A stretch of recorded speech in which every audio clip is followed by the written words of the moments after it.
mooy le commissaire Keita waaye dafa jot déplacé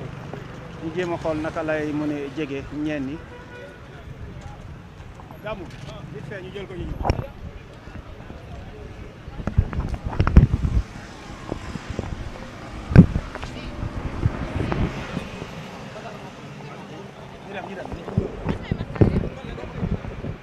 Keita waaw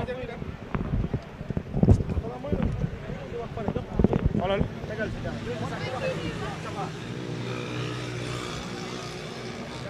jaawal de damay bëgg a waxaat encore boo ñu dem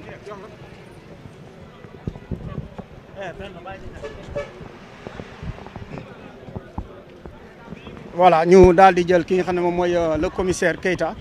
moom moo nekk di joxe xalaatam par rapport ak cas bi.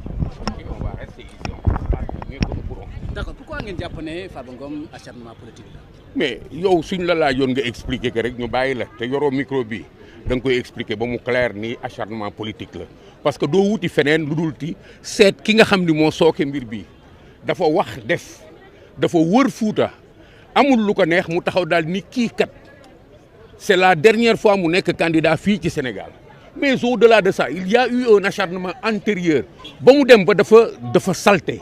parce que quand tu vas jusqu'à porter des déclarations telles que kii géwél rek la géwélu diw la ainsi de suite loolu su fekkee ni ñëw nga nag ba di ko attaquer directement ça veut dire que moom tudd la mais yow yaa mës di ko tudd te leneen boole politique la donc c'est un acharnement politique où est le problème. Alors le mandat de comparution bi lan nga ci mën a wax. Le mandat de comparution c'est une suite logique normale mais mënoon na gën a simplifier démarche bi parce que fu dara nekkul.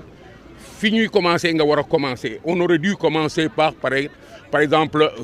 une convocation à la police ou à la gendarmerie quelque chose de très simple mais suñ ko ajee fii c'est parce que dañu bëgg envelopper la chose dans un semblant de sérieux qui ne corrige absolument rien parce que c'est qu'un semblant de sérieux c'est pas parce que c'est des juges et des magistrats qu'il y a en face de lui que c'est devenu sérieux il fallait des faits au départ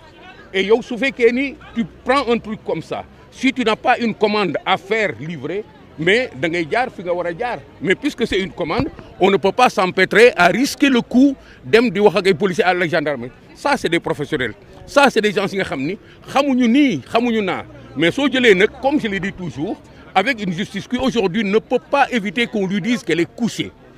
avec une justice comme ça tu peux composer ce que tu veux déjà que comment on a fait pour lever l'immunité parlementaire? C'est la machine judiciaire qui s'est mise en branle avec la hiérarchie judiciaire qui s'est mise en branle pour qu'on arrive à dire à l'Assemblée, voilà, lever l'immunité parlementaire de celui-là sans aucun élément de dossier, rien que des soit transmis.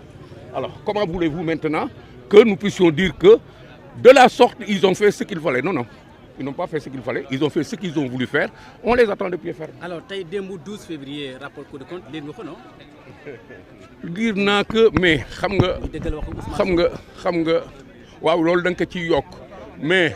ça c'est ton affirmation personnelle nous sommes en train d'écouter les techniciens avec l'avis que nous avons de la chose xam nga li nga xam ni bu waree nekk fi mu war a nekkee ni mu war a nekkee bi mu waree nekk yow nga nekk di ci jouer di ci dugal ay déclaration ba kenn xamatul loolu lan la soo ñëwee tey ni nu indi nañ fi rapport alors que yow da nga annoncé woon que tu allais commanditer une expertise à l'extérieur dem ba ñuy xiini xaana est-ce que c'est la Cour des comptes qui a produit ce rapport-là ou bien est-ce que c'est un rapport qui a été produit à partir du rapport de la Cour des comptes pour servir quelque chose au grand public et c'est là la question où est le rapport de la Cour des comptes est-ce que moom la ñu am nii ou bien est-ce qu'on nous a pondu autre chose soo xoolee dans les formes dans le contenu tu es impressionné parce que les formes on n'y répond pas li nga xam ne yëpp moom moo waroon habiller un rapport kenn gisu ko jusqu'au numéro jusqu'à la signature c'est quoi ce problème-là qu'on sort du point de vue de ce que le bonhomme avait déclaré notre cher premier ministre de ce qu'il avait dit il avait parlé de tripatouillage de falsification de ceci cela qu'est-ce qu'on retrouve un paquet de recommandations comme dans le classique du classique alors vous voulez me dire qu'on a confirmé non il a un problème à régler il va continuer à le régler avec les Sénégalais tout ce qu'il est en train de faire c'est d'éviter de répondre aux Sénégalais qui l'attendent de pied ferme par rapport à ce qu'il a fait pour arriver ici et par rapport à quoi il ne peut pas réagir. Les Sénégalais sont fatigués. Ils en ont marre de vivre de problèmes, de situations. On en a nous tous marre d'être là à être auditionné, à être interviewé. Mais c'est l'heure du travail, il n'a qu'à aller travailler. Ce que nous devons faire. jërëjëf maa ngi lay gërëm. kon balaa commissaire bi bala mu yeggale. voilà li ma bëgg wax mooy. li nga wax moo ma intéressé quoi rapport Cour des comptes bi nga wax.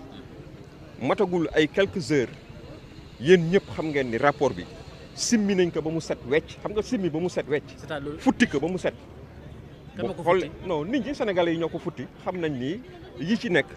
li ci nit mën a wax dafa bari bu nga xam ni. finalement c'est un non événement non rapport bi. waaw rapport boo xam ne kenn signé wu ko. rapport boo xam ne amul kenn ku identifié wu ci rapport nga xam ni dans l'anonymat lañ ko def toutes les règles yi nga xam ne yëpp moom la rapport di war a couvrir war a nekk ko. rapport boo xam ne sur commande la bu nga xam ne yow yaa jël sa administration IGF moo ko def ak ay fonctionnaires yoo xam ne ñu ngi nekk ministère des finances nga ñëw yëkkati yooyu yëpp taxaw non xam nga. La farce elle a trop duré la farce a trop duré les sénégalais li ñu leen laaj xam nga mooy lan mooy ñu faj soxla sénégalais yi ñu taxaw ci kanamu sénégalais yi répondre à la demande respecter les promesses qu'ils ont tenues envers les sénégalais aujourd'hui c'est ça l'axe même lii ñu def nii affaire rapport bi génne ko ak maanaam mu coïncider ak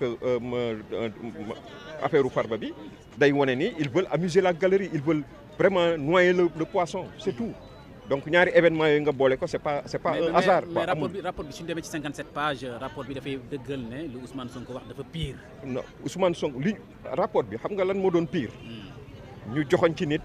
wala ñu wax ni am na falsification. En aucun moment il n'a été question de falsification n'est-ce pas. yéen ñëpp gis ngeen ko donc ñun loolu lañ doon xaar dañ fi noonu ay chiffres falsifiés. En aucun moment dans le rapport il n'a été question de chiffres falsifiés. donc nañu bàyyi sénégalais yi di leen amuser. commissaire man dafa amoon benn question bi nga xam ne bëgg naa nga leeral ko sénégalais parce que avocat yi dégg nañ leen ni wax nañu Farba dañ ko convoqué waaye ñoom en tant que avocat xamuñu lan moo nekk ci convocation wala lan lañ koy toppee est-ce que yow mi nga xam ne nag nekkoon nga ci der maanaam ancien homme de tenue est-ce que loolu normal na nga convoqué nit nekk mu ñëw wuyu ji yoon te moom ak avocat bi xamuñu lan lañ leen di woo. non lenn la ñuy partagé soo yoree pouvoir. finalement da ngay asseoir lépp di am nga doole lu la neex nga def mais dama leen wax lu clair nit ki bu fekkee ni da nga ko defal mandat bi force mandat bi mu ngi résider ci forme yi nga xam ni moo ko encadré fan la ko loi bi tëral su fekkee ni nag nit ki deful dara jaay doole dong la parce que nit ki balaa muy légitime nga defal ko benn mandat da ngay delluwaat ci fait yi nga xam ni moom xam pas reconnaître moom moo xam ni loolu lañ ko reproché mais ba léegi ba bi nga koy defal mandat yow waxoo ko ni que yow lii lañ lay reproché c'est irrégulier c'est à la limite du banditisme judiciaire mënuñu ko tudde leneen soo jéemee wut beneen explication yow sa bopp da ngay réer mënoon nañu wax convocation pourquoi on l'a pas convoqué c'est dans les mêmes conditions de forme yoon mu ngi dox ci des faits ay faits mooy jëf wax su fekkee ni def nga dara muy des faits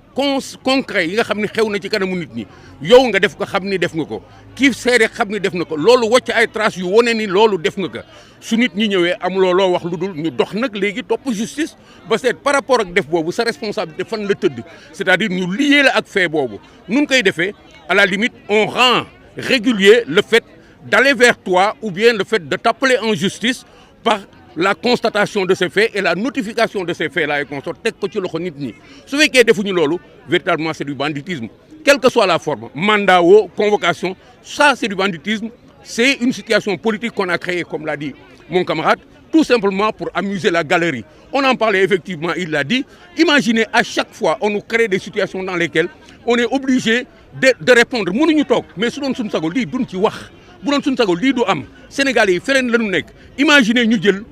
tous les événements qui sont passés xool leen fan yii rek yéen ñi def presse chaque jour vous sortez pour quelque chose bi nga xam ne lu bees la chaque minute vous sortez pour lu bees non seulement on a ça devant nous on a tout ce qui s'est passé toutes ces semaines là derrière nous on a l'affaire de Farba et on a quoi d'autre encore on a le rapport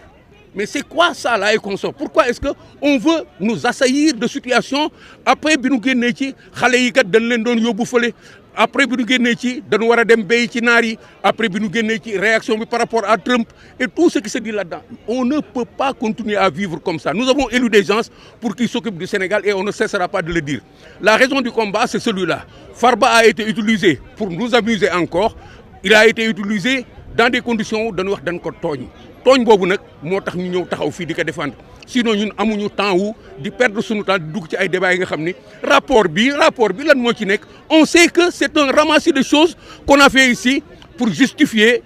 les propos de quelqu'un qui a eu à parler. Le rapport n'est important. Depuis que le Sénégal est Sénégal, on n'a jamais eu de débat par rapport au rapport de la Cour des comptes. On n'en a jamais eu. Loolu du leen déranger. Que Sénégal nekk na fi depuis 1960 ñuy wax ay rapport ça n'a jamais été un gros événement. Pourquoi c'est un gros événement? Parce que quelqu'un s'est levé pour dire quelque chose de gros. Et comme l'a dit Gaye, il a parlé de falsification, il a parlé de tripatouillage, il a parlé. Mais est-ce que rapport bi ngeen gis ça contient quelque chose comme ça? Et est-ce que rapport bi ngeen gis jusqu'à présent c'est le rapport de source? Est-ce que moom mooy rapport du Cour des comptes?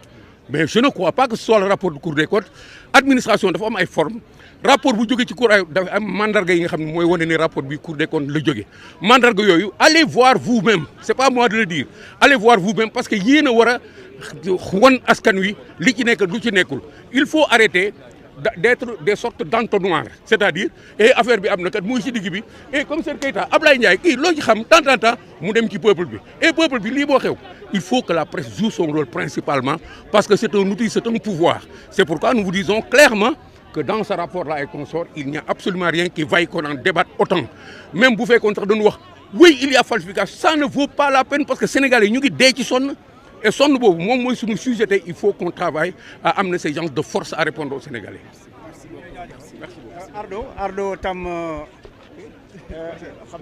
Ardo en tant qu'activiste, voilà.